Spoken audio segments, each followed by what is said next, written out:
In case अगर आपके पास Galaxy note 3 है और समहाउ आप या तो किटकैट पे हैं और आप चाहते हैं कि 5.0 या 5.1 तक अपडेट करना चाहते हैं स्टॉक रोम, या फिर समहाउ आपके मोबाइल फ़ोन जो है वो लोगो पे स्टक है और आगे बढ़ नहीं रहा, या फिर आपने कस्टम रोम फ्लैश की है और आप अभी स्टॉक रोम की तरफ जाना चाहते हैं, तो आज की वीडियो आपके लिए करामत रहेगी। अगर आप वीडियो देखते हैं और जो ट्यूटोरियल मैं आपको बता रहा हूं उसको फॉलो करेंगे तो यकीनन आप कामयाबी आपको मिलेगी स्टॉक रोम फ्लैश करने में N9005 गैलेक्सी नोट 3 के ऊपर। अगर आप मेरे चैनल पे नए हैं और आपने सब्सक्राइब ना किया हो तो जल्दी से सब्सक्राइब वाले बटन को क्लिक या टैप कर दीजिएगा ताकि आप जुड़े रहें मेरे चैनल के साथ, और साथ में बनी बेल आइकन को भी क्लिक या टैप ज़रूर कर दीजिएगा ताकि बर वक्त आपको नोटिफिकेशन मिले मेरे हर नई आने वाली वीडियो की, और आप देख सके क्या पता कौन सी वीडियो आपके काम आ जाए। तो सबसे पहले आप अगर डेटा सेव करना चाहें, अगर आपके गैलरी में आपकी कुछ ऐसा ख़ास डेटा है जो आपको ज़रूरी है कि आपको बाद में ज़रूरत है उसकी, तो आप इसकी अपना डेटा सारा सेव कर लें अपने कंप्यूटर की हार्ड ड्राइव में, बाद में आप ट्रांसफ़र कर सकते हैं। इसके अलावा बैटरी देख लीजिएगा 70-80% चार्ज होना ज़रूरी है, और डेटा केबल की ज़रूरत पड़ेगी, कंप्यूटर की ज़रूरत पड़ेगी, कुछ फाइलें हमें डाउनलोड करनी होगी। इसके अलावा अगर आपने गूगल अकाउंट इसमें लॉगिन किया है तो लाजमी एक बार जाके गूगल अकाउंट को सिंक ज़रूर कर दीजिएगा। समटाइम ऐसा होता है कि सिंक जो है ऑटोमेटिकली नहीं होता, किसी वजूहात की बिना पे स्टक हो जाता है और आपके जो लास्ट या लेटेस्ट एक्टिविटी होती है वो फिर बाद में नहीं आती। ये चीज़ें अगर आपने कर दी हो तो अपने मोबाइल फ़ोन को पावर ऑफ कर दीजिएगा। पढ़ते हैं कंप्यूटर की जानिब। आपको मैं बताता चलूं कि फ़ाइल क्या डाउनलोड करनी होगी। सबसे पहले विंडोज़ के लिए सैमसंग USB ड्राइवर को लाजमी डाउनलोड करके इंस्टॉल कर दीजिएगा, चाहे आप विंडोज़ 7, 8 या 10 यूज़ करें, ताकि आप जब भी सैमसंग का कोई भी सेट कनेक्ट करें तो ड्राइवर की इंस्टॉलेशन ऑटोमेटिकली हो जाया करें। तो उसके बाद सेकेंड फाइल आपको ये ऑर्डिन है जो 3.10.7 है, यहाँ पे क्लिक कर दीजिएगा। एक और इसी तरह का ग्रीन बार नज़र आएगा, क्लिक करें और इस फाइल को डाउनलोड करें और एक नया फोल्डर बनाएं, तमाम फाइलों को वहाँ सेव करें। फर्मवेयर की बारी है। ये वाला जो साइट है, ये साइट यहाँ से सैमसंग के तमाम फर्मवेयर्स मिल जाते हैं। थोड़ी सी स्पीड स्लो आती है लेकिन आपको कम से कम फर्मवेयर तमाम मिल जाया करेंगे, और ये बताता चलूँ कि तमाम लिंक्स मेरी वीडियो की डिस्क्रिप्शन में मौजूद हैं। जब आप इस लिंक पे क्लिक करेंगे ये साइट ओपन हो जाए तो यहाँ पे आइएगा मॉडल सेक्शन पे, आप गैलेक्सी नोट 3 N9005 टाइप कर दीजिएगा। ये आपके सामने, उस पर आप इस पर क्लिक करें। उसके बाद जो है आप जो रीजन जो है इस पर क्लिक कर दीजिएगा और अपनी कंट्री सेलेक्ट कर दीजिएगा। जिस कंट्री में आप हैं, जिस कंट्री की फर्मवेयर आप फ्लैश करना चाहते हैं, स्क्रॉल डाउन करें और अपनी कंट्री का नाम जो है लाजमी सर्च करें, और जब सर्च हो जाए तो आप इस पर क्लिक कर दीजिएगा। For example KSA Saudi Arabia, मैं इस कंट्री का फर्मवेयर जो है अपने गैलेक्सी नोट 3 पे फ्लैश करूँगा। इसमें मैंने क्लिक किया, ओके कर दीजिएगा। थोड़ी देर बाद जो है यहाँ पर आपको तमाम जो है वो फर्मवेयर की फाइलें नज़र आ जाएगी। मैं आपको मशवरा दूंगा कि जो लास्ट डेट की रिलीज़ हो इस पर क्लिक कीजिएगा। फॉर एग्ज़ाम्पल जैसे ये वाली है दिसंबर 2018, इस पर क्लिक कर दीजिएगा, या फिर अप्रैल 2017। इन दोनों में से कोई से भी आप फर्मवेयर डाउनलोड कर सकते हैं। कोई भी करना चाहे आप कर सकते हैं, इसमें कोई हर्ज नहीं है। ठीक है जी। जब आप इस पर क्लिक करेंगे तो दूसरी जो वेब पेज खुलेगा, आप नीचे आइएगा और ये स्लो स्पीड जो आपको नज़र आ रहा है इस पर क्लिक कर दीजिएगा। इन केस अगर आप स्पीड चाहते हैं तो फिर आपको इस वेबसाइट पे लॉगिन होना पड़ेगा, अकाउंट बनाना पड़ेगा, वो सारी चीज़ें जो है आपको करनी पड़ेगी। अगर आप उससे बचना चाहते हैं तो आप स्लो स्पीड पे क्लिक करें। थोड़ी देर बाद जो है फ़ाइल आपके सामने डाउनलोड कीजिएगा। डाउनलोडिंग स्पीड थोड़ी स्लो आती है यहाँ इस वेबसाइट से, लेकिन फ़ाइल जो है वो डाउनलोड हो ही जाती है। टाइम लगता है बट हो जाती है। अब अगर इन केस अगर आप चाहते हैं कि यहाँ आपको दुश्वारी हो रही है इस वेबसाइट से डाउनलोडिंग में, तो एक और जो है साइट है, मैं आपको बताता चलूँ। ये वाली साइट है एंड्रॉयड फाइल होस्ट, इसका भी लिंक मौजूद है। सिंपली आप फर्मवेयर वाली वेबसाइट पे जाइएगा और जो वर्जन आपको नज़र आ रहा है ये वाला QD5, इसको यहाँ से आप सेलेक्ट कीजिएगा। और कॉपी करें। उसके बाद एंड्रॉयड फाइल होस्ट पे आके सर्च हेयर पे टाइप कीजिएगा और उसको यहाँ पे कंट्रोल कीबोर्ड से Ctrl+V एक साथ दबाइएगा, वो जो है पेस्ट हो जाएगा फाइल, और इंटर कर दीजिएगा। अगर इस फाइल सर्वर पे वो फाइल मौजूद होगी जो आपने वहाँ पे सर्च की होगी तो आपको यहाँ से वो फाइल नज़र आ जाएगी। फॉर एग्ज़ाम्पल यहाँ मेरे पास ये फाइलें नज़र आ गई हैं और यहाँ पे 2 फाइलें मौजूद हैं, सेम फर्मवेयर है लेकिन ये बेस बैंड है।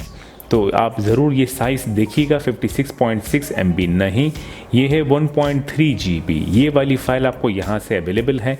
फॉर एग्ज़ाम्पल अगर आप अपने कंट्री की फ़ाइल सेलेक्ट करना चाहते हैं तो सिंपली जो PTA लिखा हुआ है वर्जन, उसके आगे जो ये नंबर्स लिखे हुए हैं इसको आप यहाँ से हाईलाइट करके और कॉपी कर दीजिएगा। इसी तरह एंड्रॉयड फाइल होस्ट पे यहाँ सर्च हेयर पे टाइप करके एंटर करेंगे तो आपको वो फाइल यकीनन यहाँ पर नज़र आ जाएगी। क्योंकि गैलेक्सी नोट 3 पुराना मॉडल है, उनकी तमाम फर्मवेयर आपको कम से कम इस एंड्रॉयड फाइल होस्ट पे नज़र आएगा। तो जब आप इस पर यहाँ पे क्लिक करेंगे दूसरा पेज खुलेगा और यही ग्रीन बार आपको नज़र आएगा, इस पर क्लिक करें। दोबारा ग्रीन बार प्राइमरी डाउनलोड, इस पर क्लिक करें और ये फाइल आपको नज़र आएगी, आप डाउनलोड पे क्लिक कर दीजिएगा। अब आप देख सकेंगे यहाँ ट्रांसफ़र रेट जो है वो देखिएगा मेरे पास 1 MB तकरीबन। तो कम से कम जो है यहाँ पे फ़ाइल आपको कोई ना तो इंटरप्ट होगा और फाइल तेज़ी से डाउनलोड भी होगी और आप पॉज करके दोबारा से रिज्यूम भी कर सकते हैं, यानी कि पॉज और रिज्यूम की सहूलत भी यहाँ मौजूद है। मैंने फ़ाइल ऑलरेडी डाउनलोड की है, तो आपको अगर इशू का सामना करना पड़े तो ये जो तरीका मैंने आपको बताया इसके थ्रू भी आप फ़ाइल डाउनलोड कर सकते हैं। ठीक है जी, अब मैं अपने फ़ोल्डर की जानिब बढ़ता हूँ जो मैंने ऑलरेडी फ़ाइलें डाउनलोड की हुई हैं। तो ये वो फाइल है सऊदी अरेबिया जो मैं अपने गैलेक्सी नोट 3 पे फ्लैश करूँगा और ऑर्डिन है 3.10.7 Samsung USB driver. Samsung USB driver मैंने ऑलरेडी इंस्टॉल किया हुआ है। अगर आपने भी ऑलरेडी इंस्टॉल किया हो तो री इंस्टॉल करने की ज़रूरत नहीं है। ठीक है जी, अब आप ऑर्डिन 3.10.7 को पहले एक्सट्रैक्ट करें यहाँ पे इसी फोल्डर में। उसके बाद आप फर्मवेयर की फ़ाइल को एक्सट्रैक्ट कीजिएगा इसी फोल्डर में। फर्मवेयर की फ़ाइल जब एक्सट्रैक्ट हो जाए तो जो एक्सट्रैक्टेड फोल्डर है उसको एक बार ओपन कर दीजिएगा, आपको ये तमाम फाइल नज़र आनी चाहिए। ठीक है जी, बैक कीजिएगा, आप ये ऑर्डिन को ओपन करें, ऑर्डिन फोल्डर को ऑर्डिन पे डबल क्लिक करके ऑर्डिन को ओपन कर दीजिएगा। यहाँ उसके बाद ऑर्डिन को ओपन करने के बाद AP पे क्लिक कीजिएगा और उस फोल्डर में जाइएगा जिस फोल्डर में आपने फ़ाइलें डाउनलोड की थी।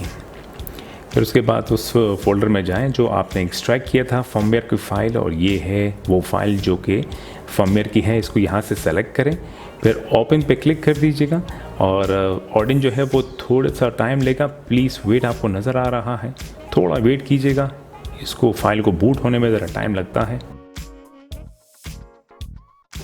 ठीक है जी, ये फ़ाइल बूट हो गई है। जब आपको ये चेक साइन नज़र आ जाए इसका मतलब है कि फ़ाइल बूट हो चुकी है। Leave CS right.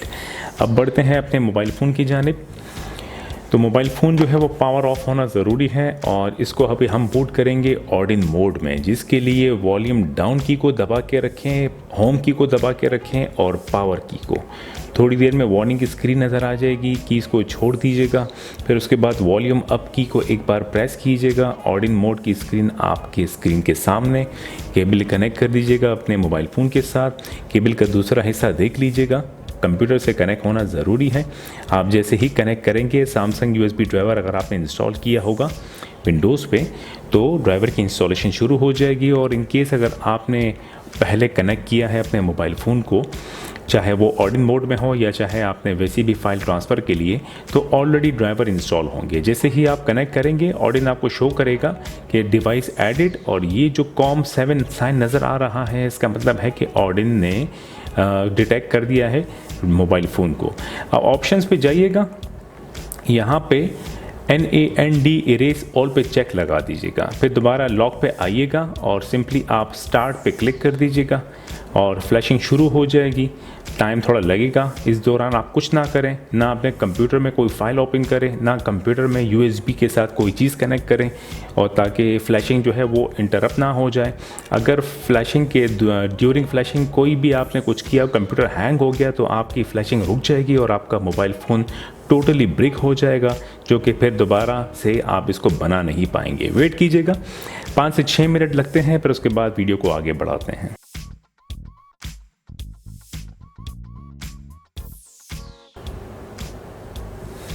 जैसे ही फर्मवेयर की फ्लैशिंग कंप्लीट होगी, सेट रीबूट हो जाएगा। आप सेट को डिस्कनेक्ट कीजिएगा केबल से, और फर्मवेयर जो है वो फ्लैश हो गया है। ऑर्डिन जो है उसने पास मैसेज शो कर दिया है। ऑर्डिन से हमारा काम ख़त्म। मैं ऑर्डिन को बंद कर दूंगा। कंप्यूटर से हमारा काम ख़त्म हो गया है जी। अब हम बढ़ेंगे दोबारा मोबाइल फ़ोन की जानिब। मोबाइल जो है वो रीस्टार्ट होता रहेगा। और अब एक काम और हमें ये करना होगा कि हमें इसको रीसेट करना होगा, जिसके लिए क्या है सिलसिला मैं आपको बताता चलूँ। जब ये बूटिंग शुरू हो जाए तो आप बैक कवर खोलिएगा अपने मोबाइल फ़ोन का और बैटरी को निकाल दीजिएगा। सेट बूट हो रहा है, लेकिन ये बूट नहीं होगा, ये यहीं पे इसी तरह स्टक रहेगा। तो बेहतर ये है कि आप बैटरी निकालें, ठीक है जी, और बैटरी को दोबारा से इंसर्ट कर दीजिएगा। और अब के बार हम स्टॉक रिकवरी में सेट को बूट करेंगे, जिसके लिए वॉल्यूम अप की, जब आप बैटरी दोबारा लगाएंगे तो सेट जो है वो पावर ऑफ ही होगा। वॉल्यूम अप की, होम की और पावर की ये दबा के रखिएगा। लोगो आ जाए, पावर की छोड़ दीजिएगा। रिकवरी बूटिंग कीज़ को तमाम छोड़ दीजिएगा।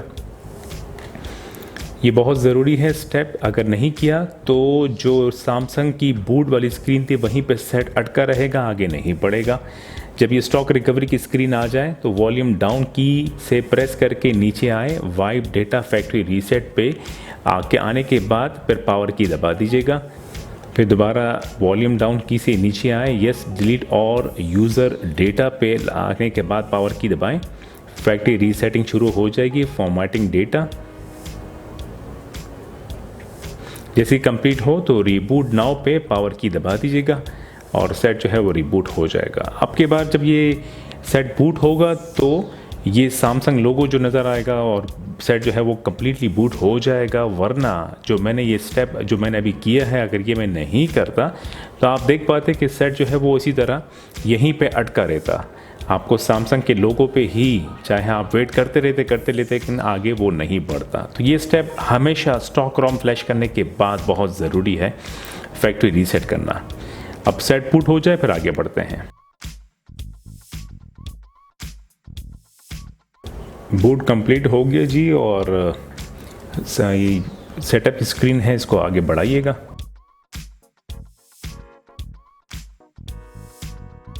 ठीक है जी, स्टॉक रोम जो है वो फ्लैश हो गया है जी। जो डेटा था वो फॉर्मेट हो जाता है जब भी आप स्टॉक रोम फ्लैश करते हैं, इसलिए मैंने आपसे पहले कहा कि अपना डेटा जो है वो सेव कर दीजिएगा। जनरल पे जाके एक नज़र आपको अबाउट डिवाइस दिखाऊं तो आप मॉडल देख लीजिएगा N9005 एंड्रॉयड वर्जन 5.0।